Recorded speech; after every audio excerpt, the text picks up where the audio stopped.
Hello, welcome to Indus News, live from Islamabad. I'm Raja Saroj Sohaib, and these are the headlines.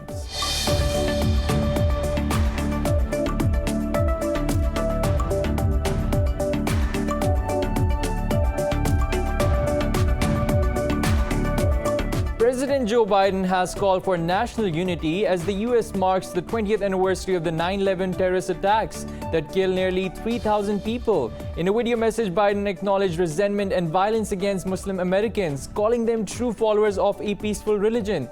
Biden and First Lady Jill Biden will visit all sites of terrorist attacks.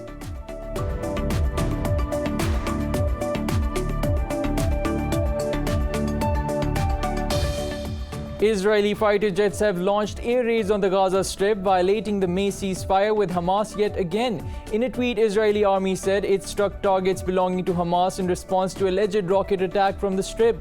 In occupied East Jerusalem, the occupation forces have shot dead a Palestinian doctor near one of the gates of the Al-Aqsa Mosque. Meanwhile, Red Crescent said the regime troops have also injured more than 170 Palestinian protesters in Nablus city.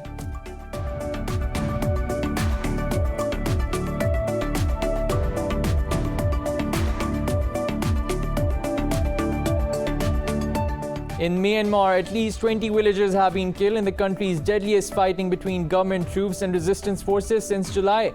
The fighting in Migwe region's Myanthar village started on Thursday, 2 days after opposition's call for nationwide uprising. According to the international media, the troops used heavy artillery, which resulted in casualties.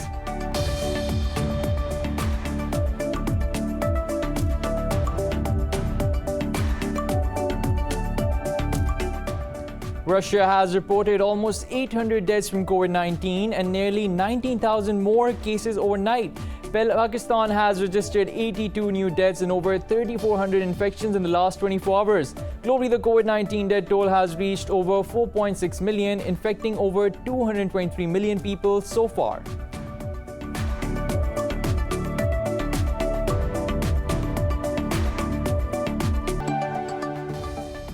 That's all for now. We'll be right back with the details after a short break.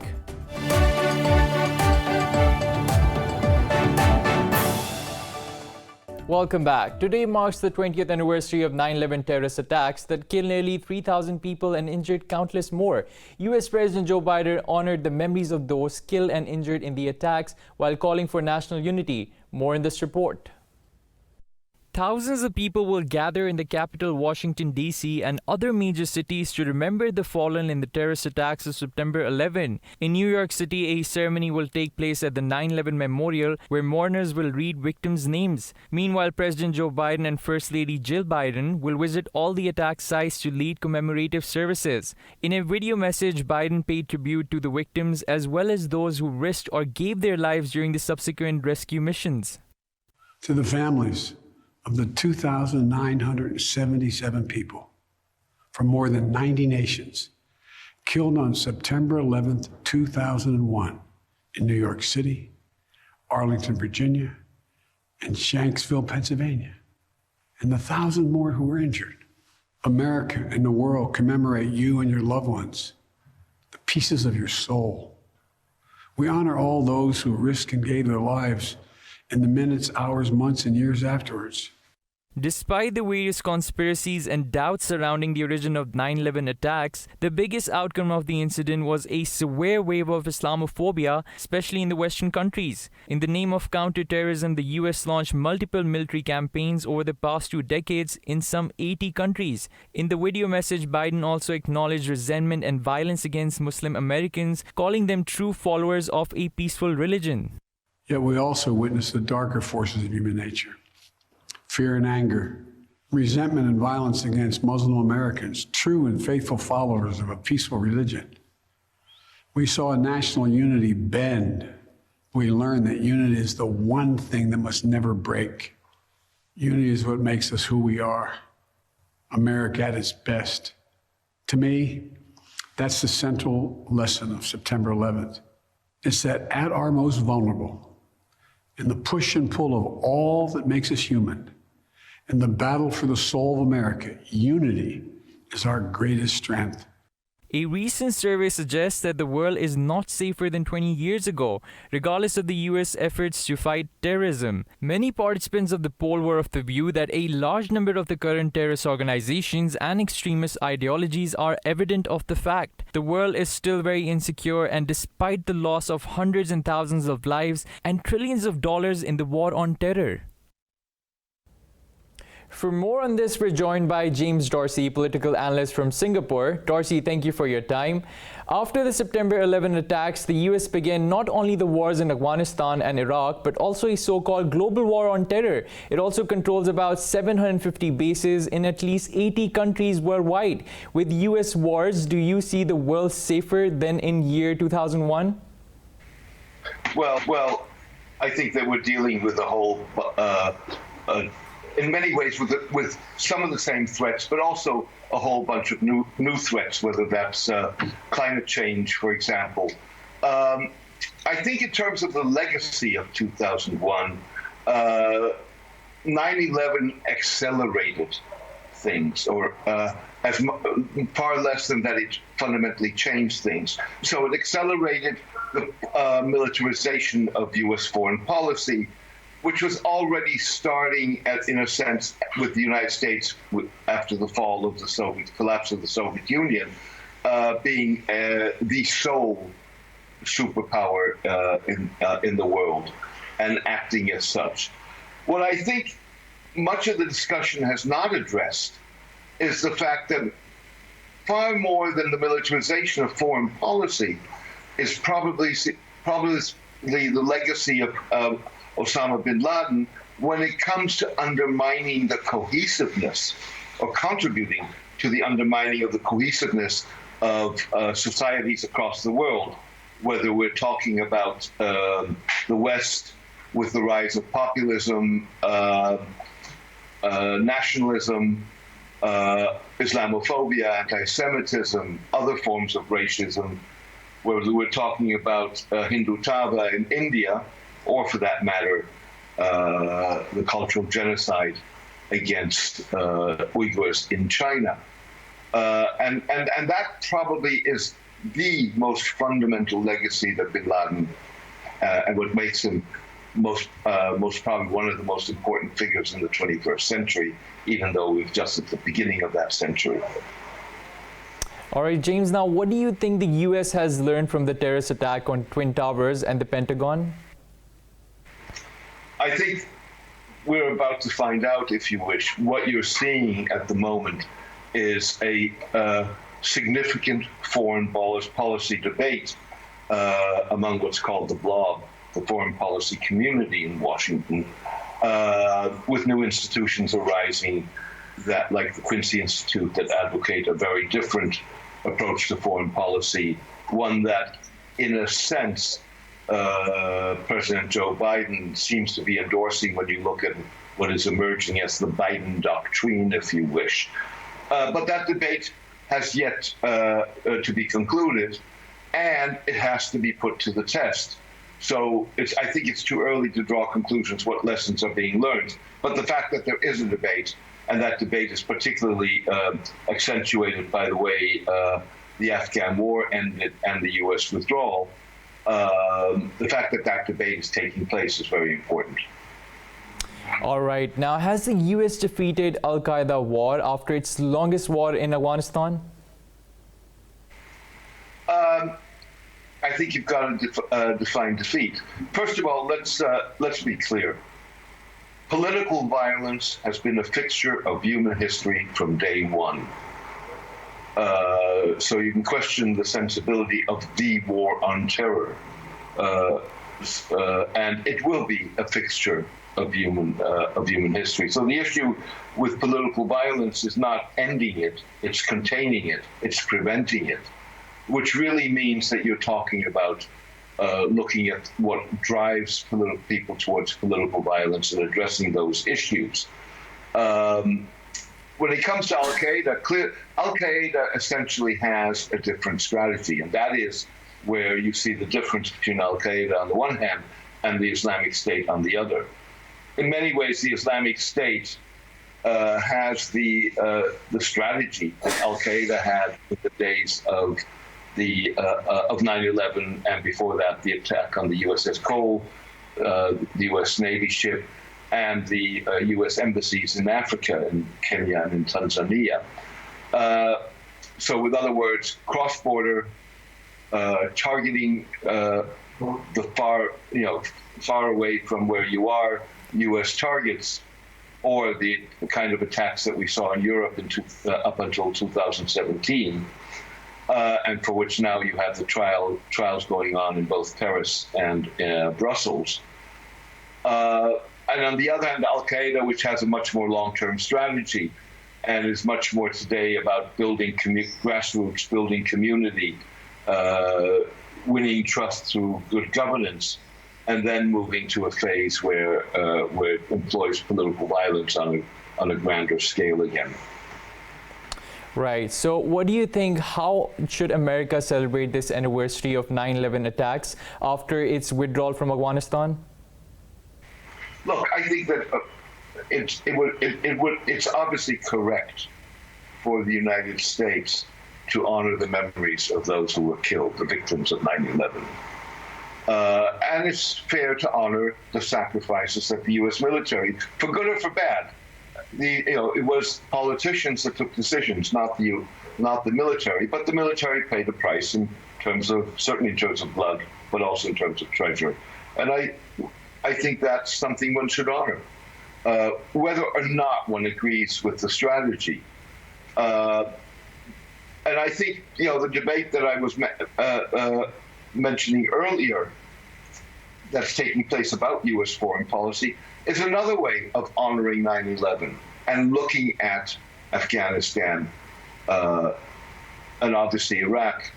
Let me just say one thing which I think is very important. Afghanistan was a war that the United States could not avoid. This was not a war of choice. The problem with the war in Afghanistan was that there was no strategy. There were no clearly defined goals, or the goals kept shifting.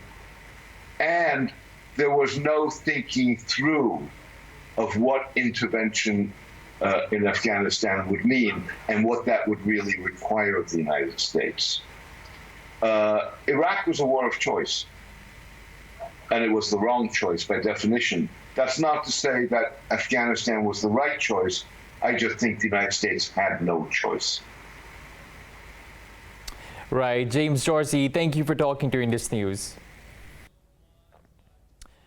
On the occasion of 20th anniversary of U.S. invasion of Afghanistan, Afghans say the military campaign has brought nothing but destruction and poverty to the country. More in this report.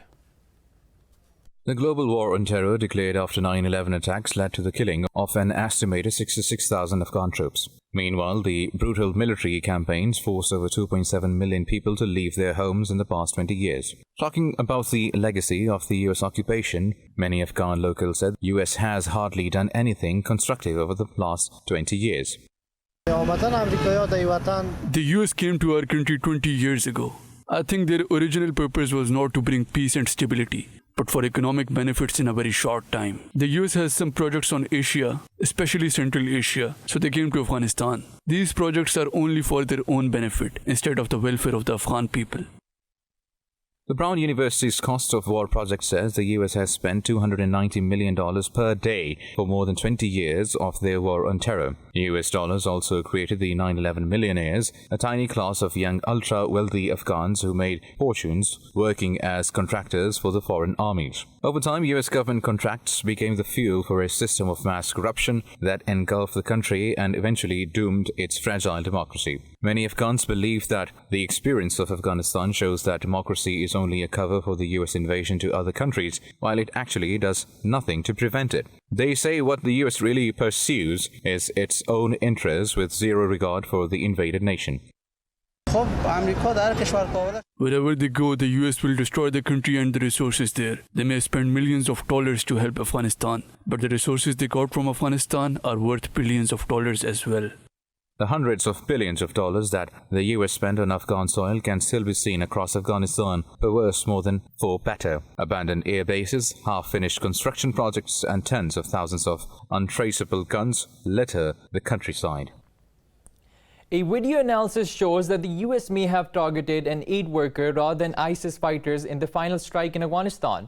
The Pentagon had claimed that it disrupted new ISIS strike planned following a deadly attack near the Kabul airport on the 26th of August. Earlier, it was revealed that strike killed 10 civilians, including children, as well as Esmari Ahmadi, who was driving the car. The U.S. officials say there were explosives in the vehicle because a larger blast took place after the drone strike. However, the New York Times investigation says there was no evidence of a second explosion, with only one dent on a nearby gate. The Times said U.S. military may have been monitoring Ahmadi, loading canisters of water and picking up a laptop for his boss. Afghanistan's National Resistance Front says the battle against the Taliban is not over. A group spokesperson said the resistance will continue despite the Taliban's takeover of Panjshir. The UN says Afghanistan urgently needs humanitarian aid to prevent economic collapse and major upheaval. UN High Commissioner for Refugees Filippo Grandi warned that it will lead to massive displacement within the country. Grandi warned of a humanitarian crisis if health services, schools and the economy break down. He said people are struggling to buy basic goods and concerns over medical supplies are growing. Pakistan national flag carrier says it will resume flights from Islamabad to Kabul on September 13th. That will make it the first foreign commercial service in Afghanistan since the Taliban seized power last month. The airport was severely damaged during chaotic evacuations leading to the US withdrawal on August 30th. But the Taliban have been scrambling to get it operating once again with Qatari technical assistance. Pakistan Airlines spokesman Abdullah Hafiz Khan said the company has got all technical clearances for flight operations. He said PIA has received 73 requests from humanitarian relief agencies and journalists, which is very encouraging. It comes as Islamabad's third aircraft carrying relief goods, including food and medicine, reaches Afghanistan's Khost province. Earlier, U.S. envoy Zalmi Khalilzad said over 250 foreign nationals have departed Kabul on Qatari flights in the past 3 days. Taking to Twitter, Khalilzad said the U.S. will continue to engage Qatar's government and the Taliban for safe evacuations. However, Afghan refugee flights to the U.S. were halted after 4 diagnosed cases of measles on Friday. Pakistan and Spain have reiterated their combined resolve for provision of humanitarian assistance to Afghans. It came as Spain's Foreign Minister Jose Manuel Albares Bueno called on Chief of Army Staff General Qamar Javed Bajwa and Rawalpindi. The military's media wing said the two sides discussed matters of mutual interest, regional security and defense cooperation. ISPR said the visiting dignitary appreciated Islamabad's efforts for regional stability and successful Kabul evacuations. The Spanish Foreign Minister also pledged further diplomatic cooperation with Islamabad at all levels. Israeli fighter jets have launched air raids on the Gaza Strip, violating the May ceasefire with Hamas yet again. In a tweet, Israeli army said it struck targets belonging to Hamas in response to alleged rocket attack from the Strip. Palestinian media quoted locals as saying that jets raided 3 sites, including an agricultural land. In East Jerusalem, the occupation forces have shot dead a Palestinian doctor near one of the gates of the Al-Aqsa Mosque. Palestinian Red Crescent said the regime troops have also injured more than 170 Palestinians in a clampdown on protests in Nablus city. The Israeli soldiers detained 7 young Palestinian men in Sa'ir town, north of the West Bank.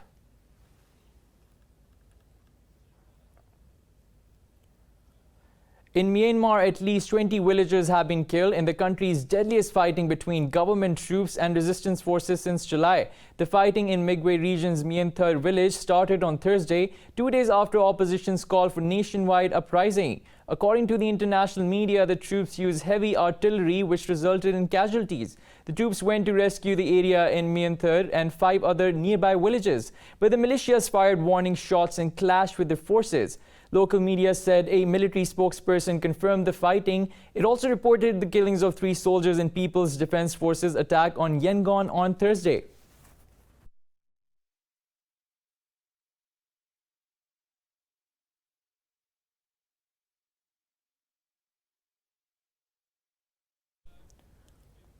Russia has summoned the U.S. ambassador over alleged election interference ahead of parliamentary polls later this month.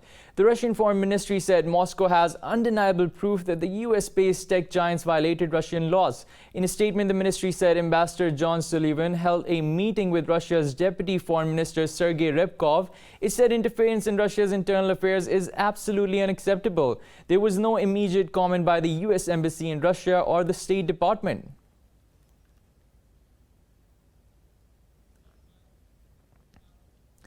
Mexico has reported nearly 700 deaths from COVID-19 and more than 14,000 more cases overnight.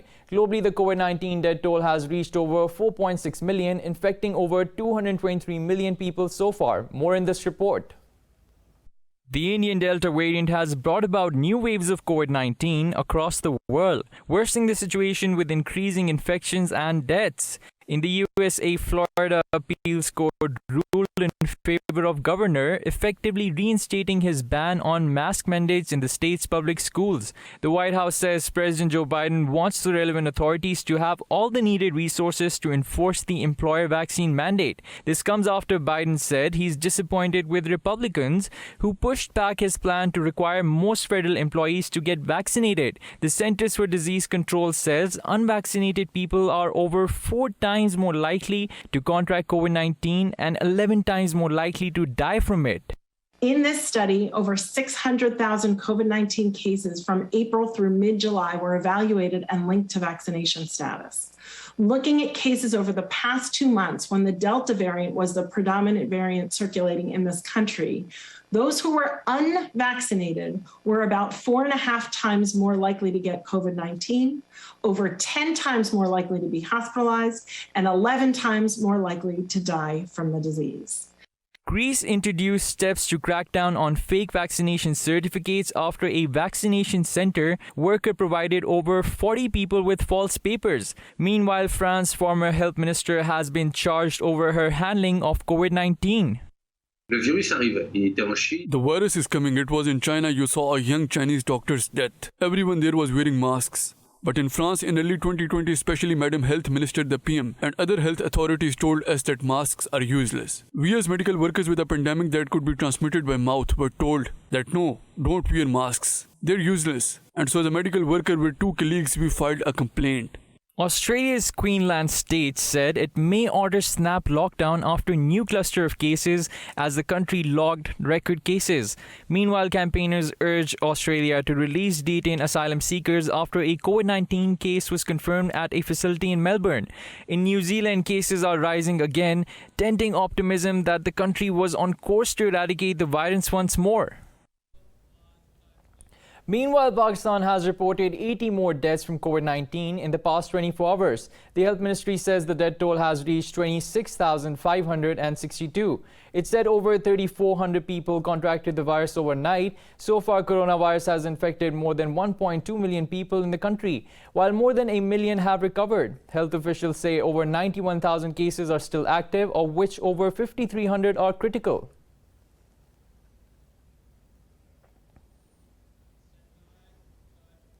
Pakistani nation is observing the 73rd death anniversary of Quaid-E-Azam Muhammad Ali Jinnah with due solemnity and reverence today. Father of the nation passed away on 11 September 1948, shortly after achieving freedom for the nations.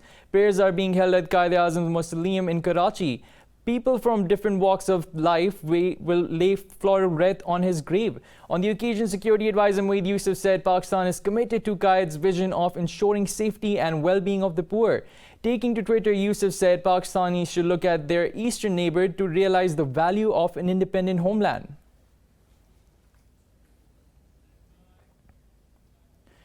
Azerbaijan says it will host Turkey and Pakistan for joint military drills from September 12th to 20th. The country's defense ministry said the first such drills between the 3 countries will be held in Baku.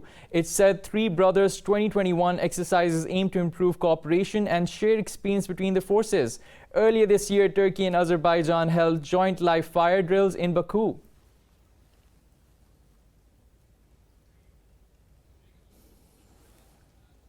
It's time for a short break. We'll be right back with more details in just a bit.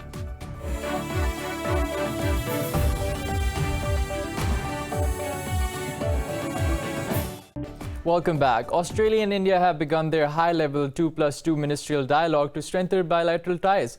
Australian Foreign Minister Maurice Pyne and Defence Minister Peter Dutton are on a visit to India. Pyne and Dutton met their Indian counterparts Subramanya J. Shankar and Rajnath Singh to discuss defence and strategic ties. The two sides also discussed the situation in the Indo-Pacific. The Australian ministers will also call on Indian Prime Minister Narendra Modi later in the day. Both countries are members of four-nation Quad alliance that the US has been promoting to counter China's rise in the Indo-Pacific.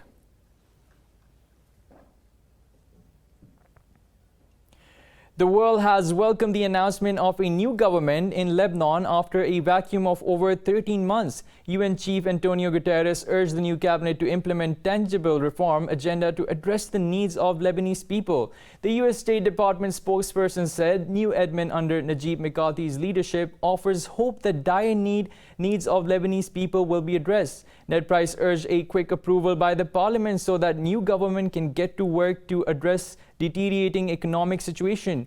He said the US stands ready to support the new government with the hard work ahead. French President Emmanuel Macron also called the appointment a very important step to pull Lebanon out of deep crisis. Beijing says China and Vietnam should refrain from unilateral actions on South China Sea that could complicate the situation. China's State Councillor Wang Yi made the remarks in a meeting with Vietnamese Deputy Prime Minister Pham Binh Minh during a visit to Vietnam. Wang said both states should cherish the hard-won stability and peace at the sea and must resist the intervention of foreign forces. The two sides also agreed to continue supporting each other in the socialist cause and strengthen bilateral coordination. China has historical sovereignty over most of the waterway, but its neighbors and the US say the claim has no basis in international law. The US has urged Ethiopia and rebellious forces from Tigray region to start immediate negotiations to address their conflict. In a statement, State Department spokesperson Ned Price said Washington is gravely concerned about fighting in Paris of Ethiopia. He said reports of attacks on civilians and continued human rights abuses are deeply disturbing.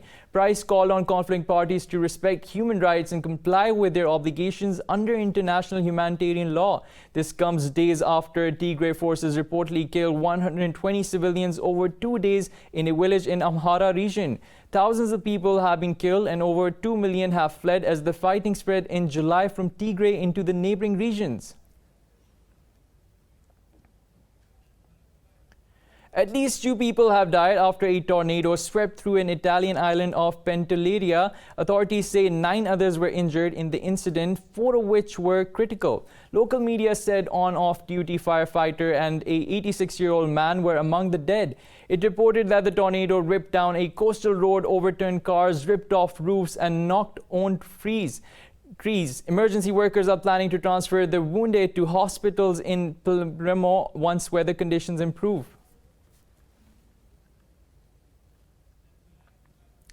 At least 1 person has died and 10 others are missing after a landslide in central Mexico. The landslide and Cerro del Chiquite buried 4 homes in the municipality of Timpanina near Mexico City. 4 children are among those missing. The National Guard troops and rescue workers are searching for the survivors.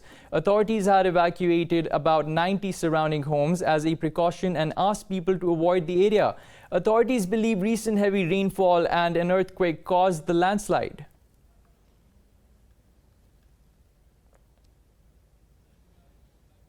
In Bolivia, wildfires raging through the country's Chicotenania region have cut off multiple communities and destroyed protected reserves. Officials say the blazes burning since August have affected over 1,200,000 hectares of land. They say more than 12 tons of aid have been moved to help the affected families. Meanwhile, in Peru, a wildfire has spread across the hills of the Urubamba district in Cusco. Authorities say at least 80 hectares of grasslands and shrubs have been affected by the blaze. 1 house has been destroyed while dozens of cattle have died. The army and local rescue workers have been mobilized to help fight the fire.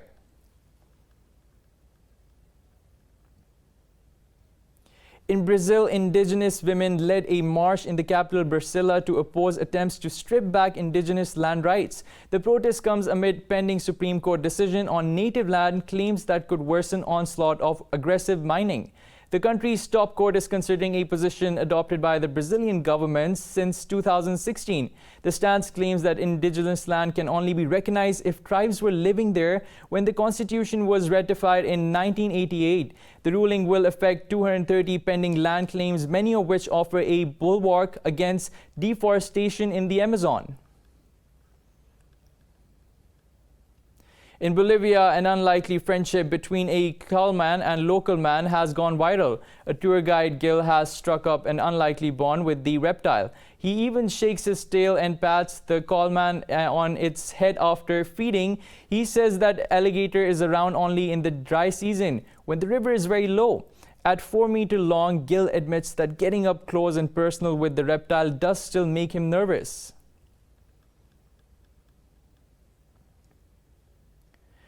UN Chief Antonio Guterres has urged the US and China to keep bilateral spats out of the climate fight. His statement comes ahead of the next month's 26th United Nations Climate Change Conference.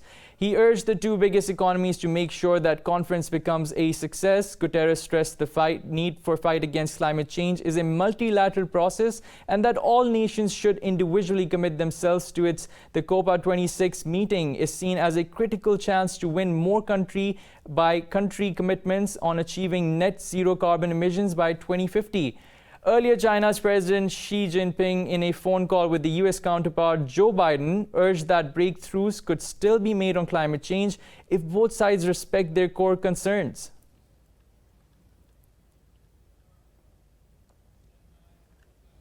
NASA's Mars rover has collected and stashed away numerous mineral samples from the surface of the red planet. According to the US Space Agency, tools attached to Perseverance drilled rock core from Martian lakebed Jezero crater. The samples collected by the rover were hermetically sealed in a titanium specimen tube. Inside the rover, the feat was announced by NASA on 6th of September, marking the first such mineral sample obtained from the surface of another planet. Moreover, NASA plans to collect 43 mineral samples over the next few months from Jezero floor, a basin where scientists think microbial life may have flourished.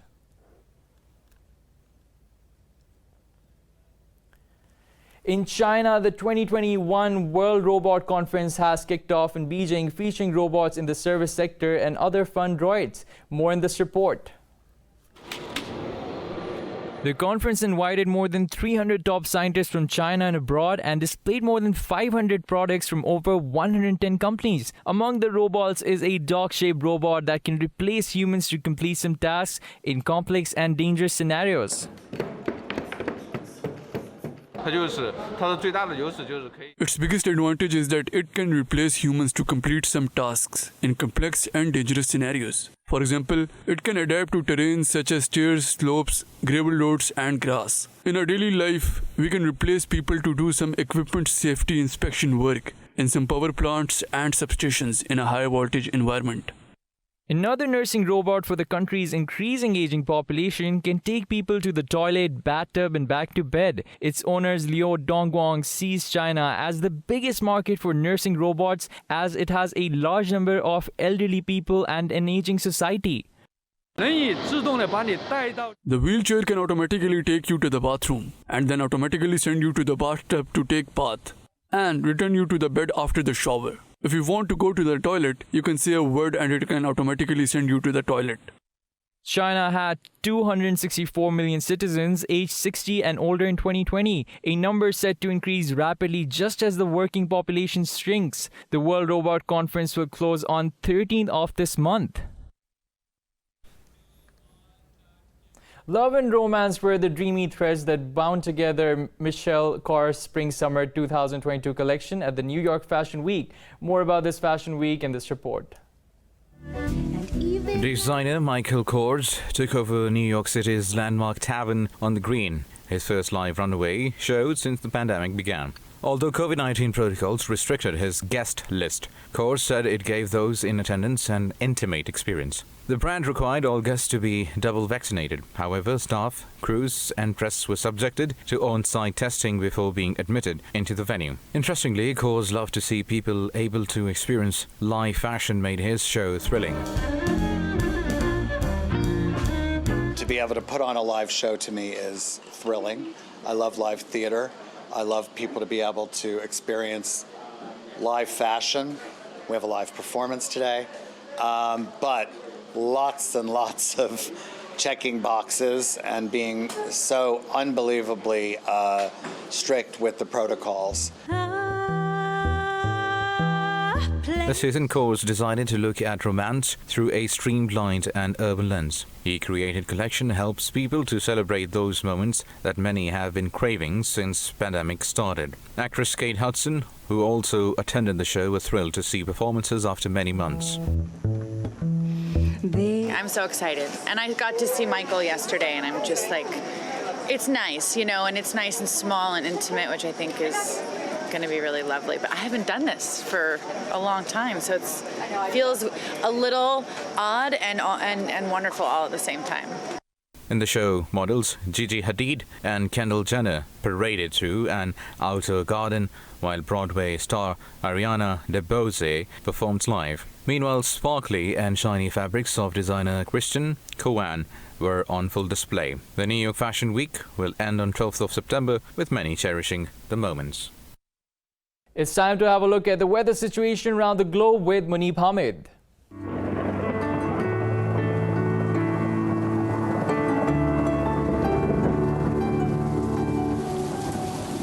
Hello, welcome to the weather forecast. Now we're going to start with Abu Dhabi, where the weather is expected to be hot, with temperatures rising to 40, while in Amsterdam, partly cloudy weather is expected, with temperatures steady at 19. Now, if we head to Ankara, there is sunny weather with temperatures at 25. Now, moving down under to Auckland, the temperature is chilly at 16 degrees, with rain in the forecast. Now, if you are traveling to Bangkok, there will be a cloudy weather along with few showers, while temperatures will be around 30. In Beijing, temperatures are at 30, accompanied with a partially veiled sun, while Beirut will also experience partly sunny weather with temperatures at 31.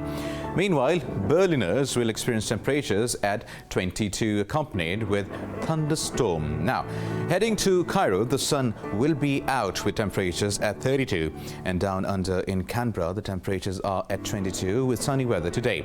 In Islamabad, temperatures are at 29 along with severe thunderstorm, while in Jakarta, the temperatures are steady at 33, also with thunderstorm. And that is all for now. Back to you. That's all from the news studios for now. For the latest updates, you can follow us on social media at indus.news.